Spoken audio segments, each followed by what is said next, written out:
मणिपुर भारत का ये राज्य पिछले 21 महीनों से जल रहा है।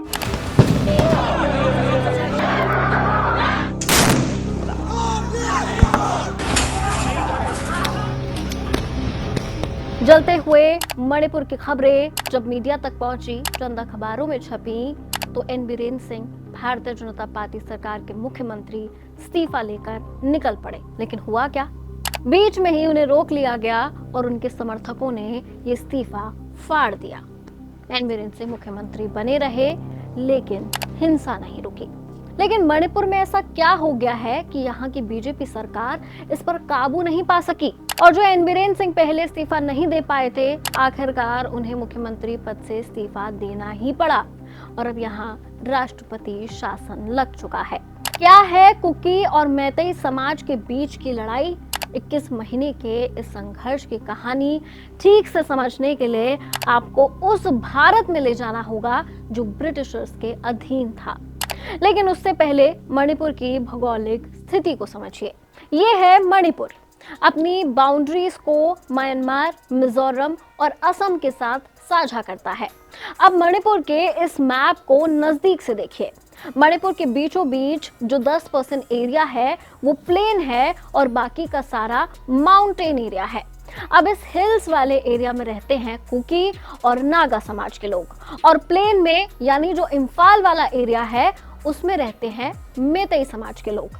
अब इन पॉपुलेशन को आपस में क्या प्रॉब्लम्स हैं वो बाद में आपको डिटेल में बताएंगे। पहले अपने ब्रिटिश एरा वाली बात पर वापस आते हैं। 1824 में म्यांमार, जो कि तब किंगडम ऑफ बर्मा कहलाता था, उसने मणिपुर पर खूब अटैक किया और कब्जा करने की कोशिश की। उस समय मणिपुर ने ब्रिटिशर्स से मदद मांगी और ब्रिटिशर्स को मणिपुर अपनी भौगोलिक स्थिति की वजह से बड़े काम की लगी और ब्रिटिशर्स ने मणिपुर की मदद कर दी। लेकिन ब्रिटिशर्स कभी किसी की मदद बिना वजह तो बिल्कुल नहीं करते थे। ब्रिटिशर्स दरअसल 2 तरीकों से राज किया करते थे। आपने सुना होगा, पहले इंडिया में प्रिंसली स्टेट्स हुआ करते थे, जिसमें ब्रिटिशर्स उस राज्य के राजा को राजा तो बने रहने देते थे, लेकिन एक एडवाइजर अपॉइंट करते थे, बेसिकली इनडायरेक्ट रूल। और एक दूसरा तरीका था सीधा सीधा कब्जा।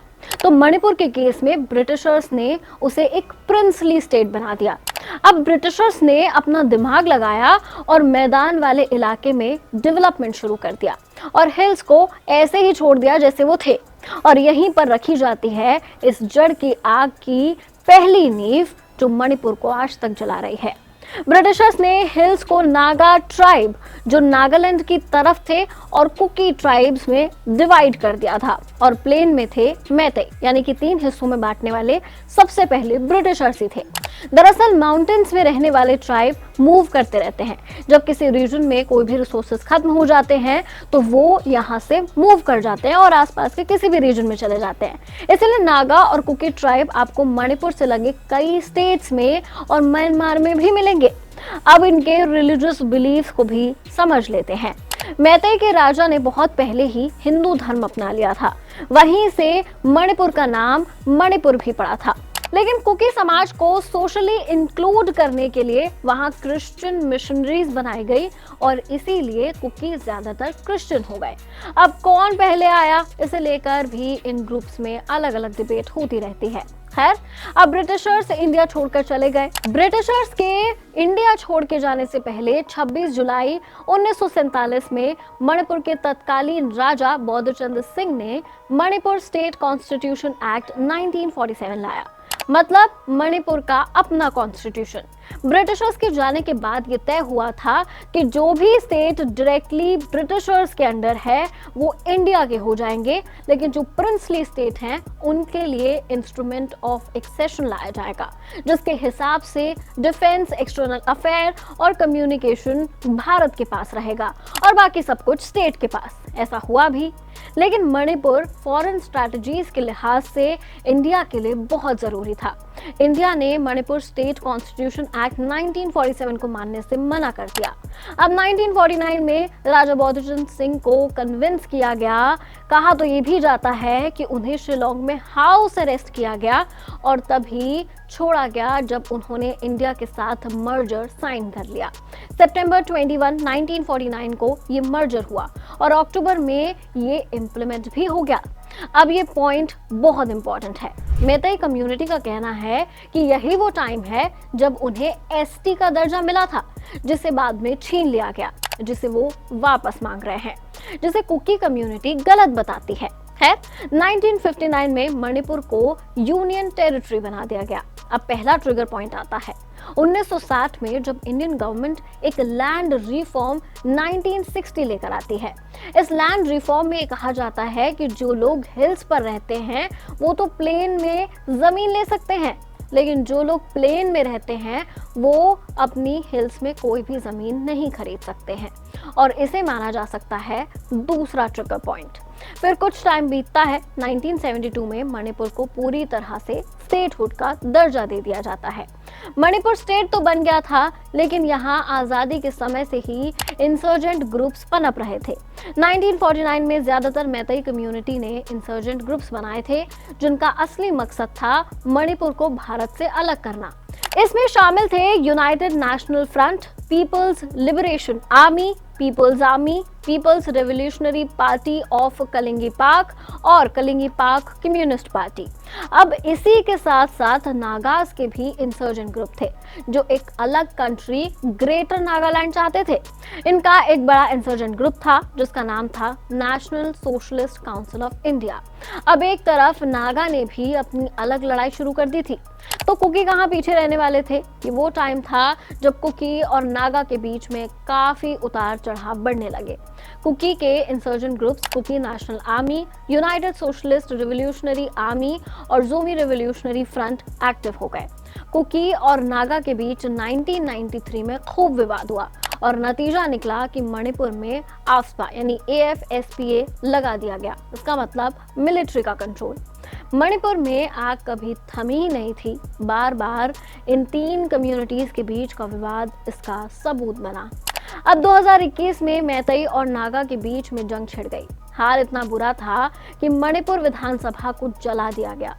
2008 में जब मनमोहन सिंह की सरकार केंद्र में थी और स्टेट में भी, तब मणिपुर में एक बड़ा डेवलपमेंट हुआ।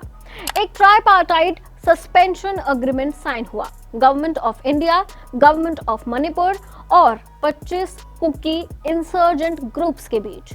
कुकी ने सीज फायर के लिए हाँ कर दिया था, आर्म्स डाल दिए और नेगोशिएशंस के लिए रेडी हो गए। उधर 2012 में मैतेई ने एसटी स्टेट की डिमांड को तेज कर दिया था।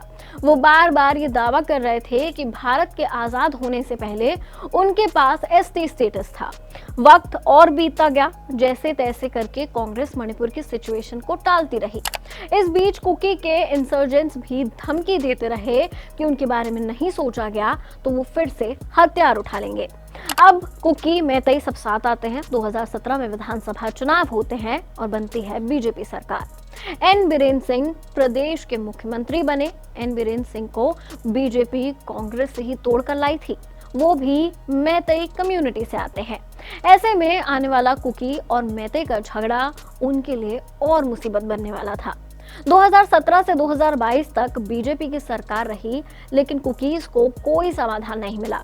2022 में गृह मंत्री अमित शाह ने वादा भी किया कि अगर 2022 में बीजेपी की सरकार वापस आई तो इस पर काम करेगी। 2022 में बीजेपी की सरकार बन तो गई, लेकिन अब मामला और गरमाने लगा था।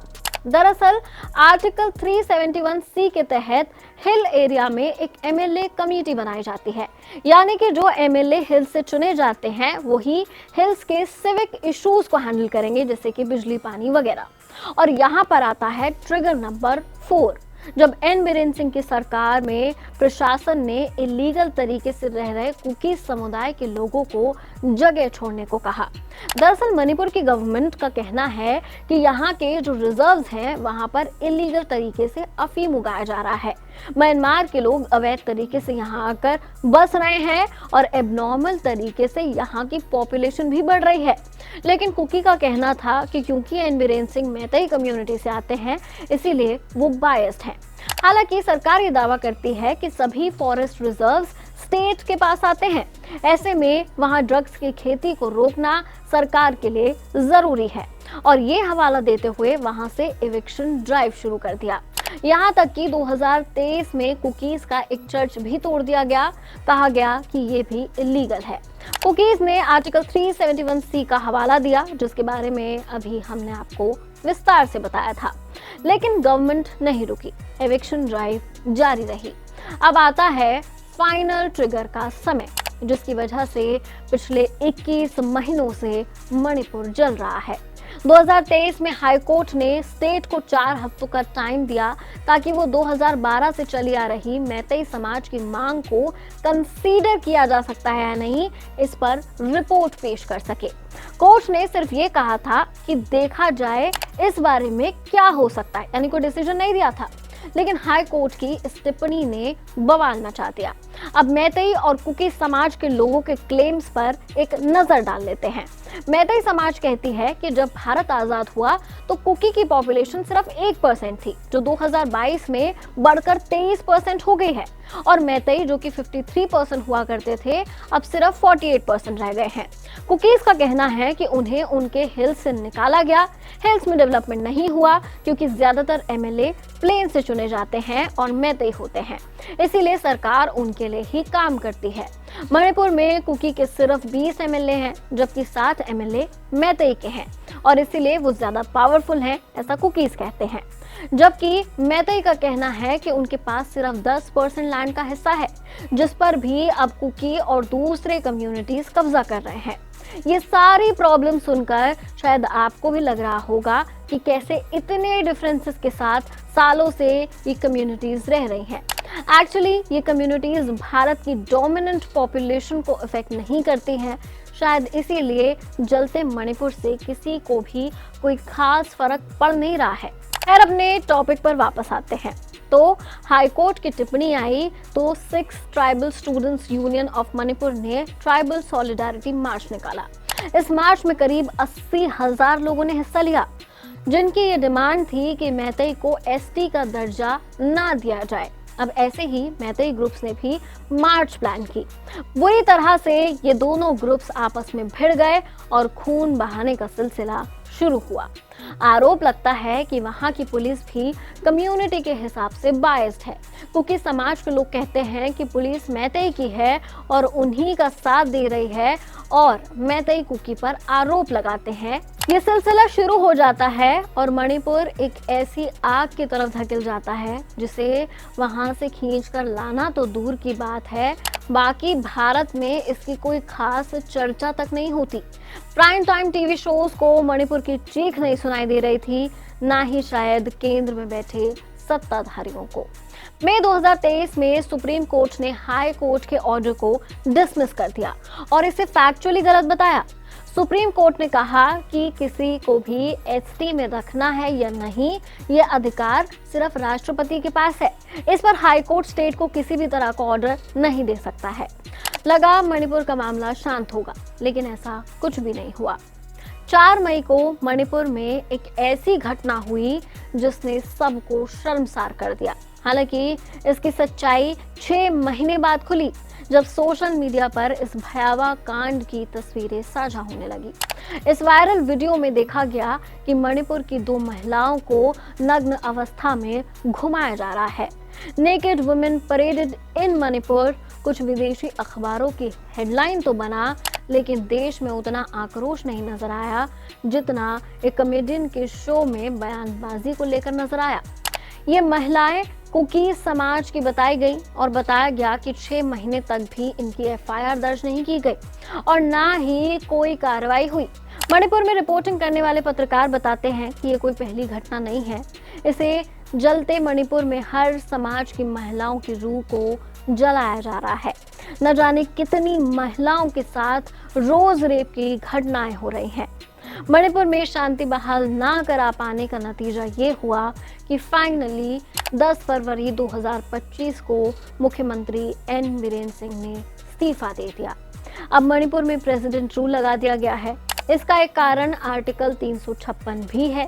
इस आर्टिकल के तहत अगर स्टेट कॉन्स्टिट्यूशनल मशीनरी को फॉलो करने में फेल हो जाती है, जैसे कि हर 6 महीने में विधानसभा बुलाना, तब प्रेसिडेंट रूल लगाया जा सकता है। ऐसा ही कुछ मणिपुर में भी हुआ। मणिपुर की कहानी आसान भाषा में आपको समझाने का मकसद बस इतना ही था, ताकि आप ये फील कर सके कि जैसे कश्मीर भारत का हिस्सा है, नॉर्थ ईस्ट भी है। जैसे कश्मीर पर गिद्ध की तरह पड़ोसी नजर टिकाए बैठे रहते हैं, वैसे ही नॉर्थ ईस्ट पर भी है। तो अपने लोगों की प्रॉब्लम से शायद आप थोड़ा रिलेट कर पाए और उनके लिए भी आवाज उठाने की ताकत मिल सके। उम्मीद है हम आपको मणिपुर किस परिस्थिति से गुजर रहा है इसका 5% तो समझा पाए होंगे। है अब इस पूरी कहानी को अगर आपने पूरा सुना है तो आप क्या सोचते हैं, कमेंट सेक्शन में जरूर शेयर कीजिए। क्या सॉल्यूशंस इसके हो सकते हैं वो भी जरूर शेयर कीजिएगा। देखते रहिए एबीपी लाइव।